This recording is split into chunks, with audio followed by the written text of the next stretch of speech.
মিসকাত এবং আবু ইবনে শাইবার মধ্যে একটি হাদিস এসেছে। এই হাদিসটি কানজুল আমালের মধ্যেও লিখেছে, একজন ব্যক্তি ৯৯ জন ব্যক্তিকে কতল করেছে, হত্যা করেছে। ৯৯ জন।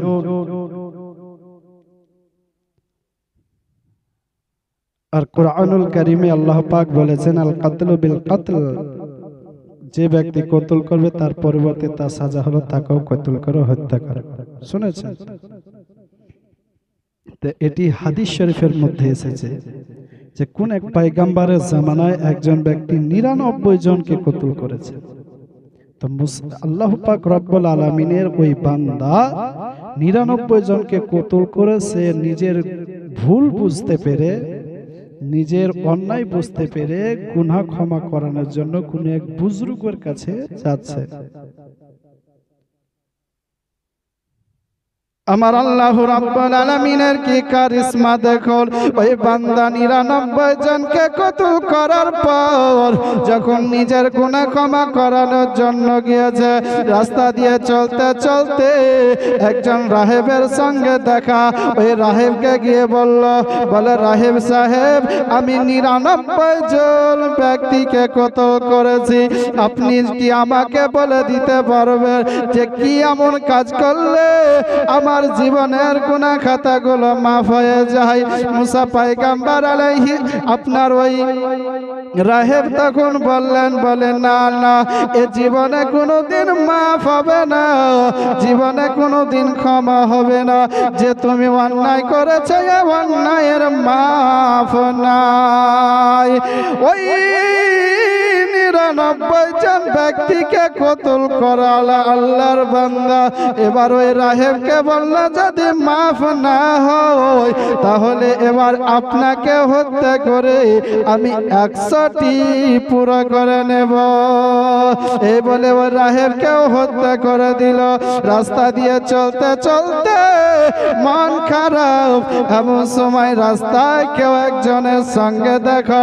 বলে ভাই কি ব্যাপার, মনটা খারাপ কেন, তোমার কি হয়েছে, কি খবর? তখন ওই ব্যক্তি বলছেন, বলে আমি ১০০ জন ব্যক্তিকে কতল করেছি, আমার নিজের ভুল বুঝতে পেরেছি, আমি আজকে তওবা করতে চাই। বলেন এমন কেউ আছে যে আমার তওবা কবুল করিয়ে দেবে? আমার কি অন্যায়গুলো মাফ হবে? তখন বলল যে নিশ্চয়, তুমি যাও, অমুক গ্রামে একজন আল্লাহর ওলি আছেন, সে যদি আপনার কথা আপনাকে কবুল করে নেয় তো সে আপনাকে রাস্তা ঠিক বলে দেবে।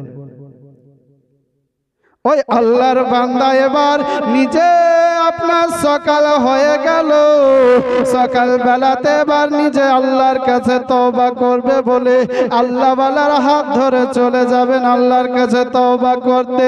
এই বলে এবার যখন রাস্তা ধরে যায়, যেতে যেতে যেতে যেতে এক পর্যায়ে তার ইন্তিকাল হয়ে গেল, মারা গেল।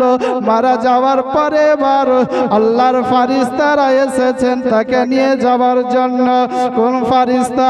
জান্নাতি ফারিস্তারা জান্নাতের পোশাক নিয়ে এসেছেন যে তাকে জান্নাতের দিকে নিয়ে যাবে। আর জাহান্নামী ফারিস্তারা এসেছেন যে তাকে জাহান্নামের পোশাক পরিয়ে জাহান্নামের দিকে নিয়ে যাবে। ইতিমধ্যে ফারিস্তারা এক জায়গায় হয়ে এবার আলোচনা শুরু হলো, তাদের বিবাদ লেগে গেল। কেউ বলে না, এ আল্লাহর বান্দা ১০০ জন ব্যক্তিকে হত্যা করেছে, এর তো ঠিকানা জাহান্নামে হবে। জান্নাতি ফেরেশতারা বলে না, এ ব্যক্তি নিজের ভুল বুঝতে পেরে আল্লাহ আল্লাহর কাছে মাফ করানোর জন্য একজন আল্লাহওয়ালার দরবারে যাচ্ছিল।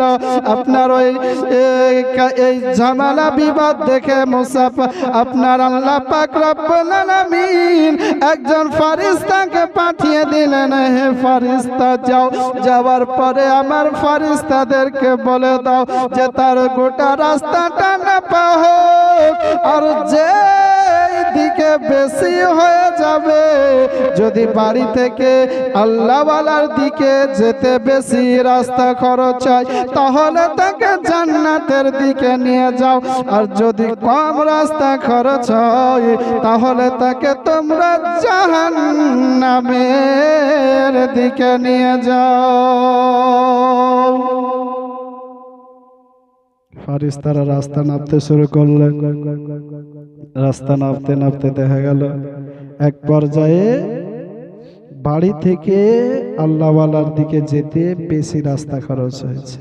আমার আল্লাহ পাক বললেন যে ওর নিয়ত দিল ছিল সাফ, যে নিজে তওবা করবে, আর সেই তওবা করার কারণে মহান আল্লাহ রাব্বুল আলামিন তার জীবনের গুনাহগুলো মাফ করে দিয়েছে। তো মুসলমান, আল্লাহ পাক রব্বুল আলামিনের করুণা এবং রহমত এত যে মানুষ তুমি যতই গুনাহ করে থাকো না কেন, আল্লাহ পাক রব্বুল আলামিন যদি আল্লাহর কাছে যদি আপনি তওবা করেন তো আল্লাহ আপনার গুনাহ মাফ করে দিবেন। বলুন সুবহানাল্লাহ। যেটা বলেন আরেকটু জোরে। এরকম অনেক ঘটনা আছে রে বাবা। যেমন কত মানুষ আছে জিনা করে আপনার গুনাহ করে নিয়ে, চুরি করে, ডাকাতি করে, পাপী করে, যাই করুক না কেন আমার আল্লাহ তাআলা তাদের সকলের গুনাহগুলো মাফ করে দেয়। মানুষ একটিবার কি চিন্তা করেছেন যখন আপনি অন্যায় করেন বাড়িতে, সে অন্যায়টা দেখে আপনার মা বাবা আপনাকে বাড়িতে খেতে দেয় না, বাড়ি থেকে দূর দূর করে তাড়িয়ে দেয়। আরে মানুষ,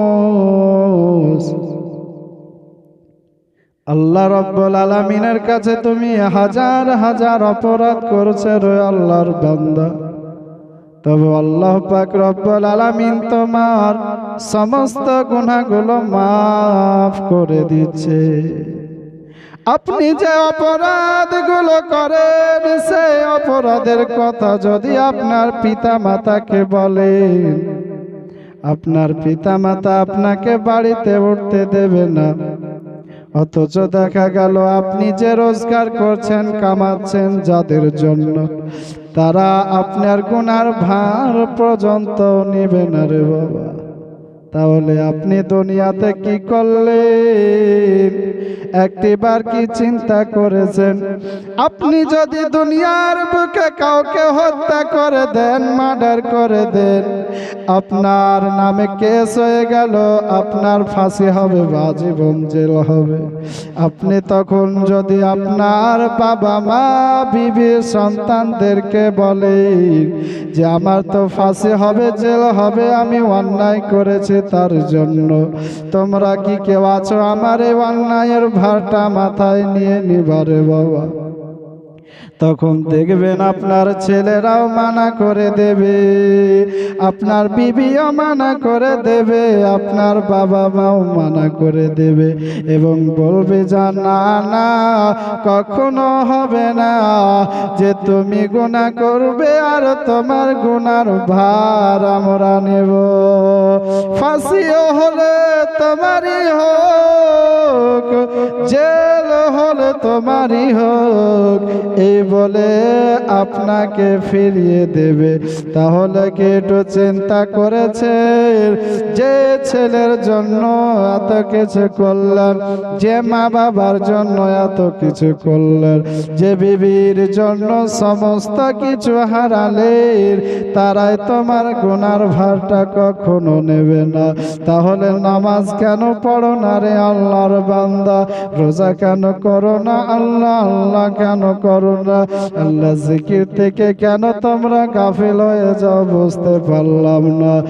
একটিবার যদি আপনার মনের মধ্যে আল্লাহর ভয় থাকে, আল্লাহর কাছে রাত্রি বেলায় উঠে কেঁদে কেঁদে বলেন, আল্লাহ আমার মতো দুনিয়াতে গুনাহগার কেউ নাই যে আমি তার কাছে চাইব।